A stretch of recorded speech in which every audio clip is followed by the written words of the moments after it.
Walgaon police ठाण्यात कार्यरत सहाय्यक पोलीस उपनिरीक्षक अब्दुल कादिर वय वर्ष 54 राहणार जमील कॉलनी यांची शनिवारी सायंकाळी नवसारी चौक ते चंगापूर फाट्यादरम्यान धारदार शस्त्राने वार करून हत्या करण्यात आली।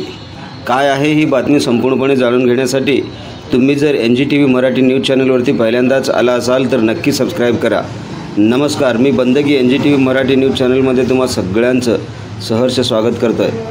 या हत्येला काही दिवसापूर्वी झालेल्या वादाची पार्श्वभूमी असल्याचे प्राथमिक पोलीस तपासात निष्पन्न झाले आहे।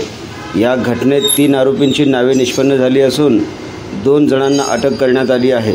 पोलिसांच्या माहितीनुसार अब्दुल कलाम हे शनिवारी सायंकाळी घरून दुचाकीने वलगाव ठाण्यात कर्तव्यावर जात होते। दरम्यान अब्दुल कलाम दुचाकीने नवसारी टी पॉईंटपासून 500 मीटर समोर गेल्यानंतर मागून आलेल्या एका भरधाव कारने त्यांच्या दुचाकीला धडक दिली।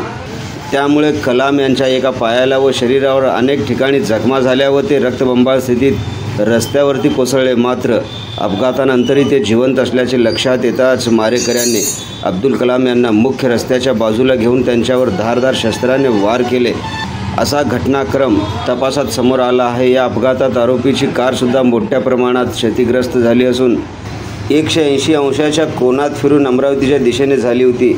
अपघात एवढा भीषण होता। अब्दुल कलाम यांच्या बंधूचा आणि एका व्यक्तीच्या पैशाचा व्यवहार होता।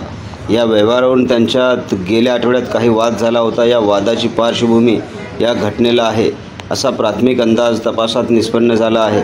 पोलीस सध्या या घटनेचा सखोल तपास करीत आहेत। त्या प्रकरणी 3 आरोपींची नावे निष्पन्न झाली असून 2 आरोपींना रात्री उशिरा अटक करण्यात आली, तर एक आरोपी जखमी झाला आहे। त्याच्यावर रुग्णालयात उपचार सुरू आहेत।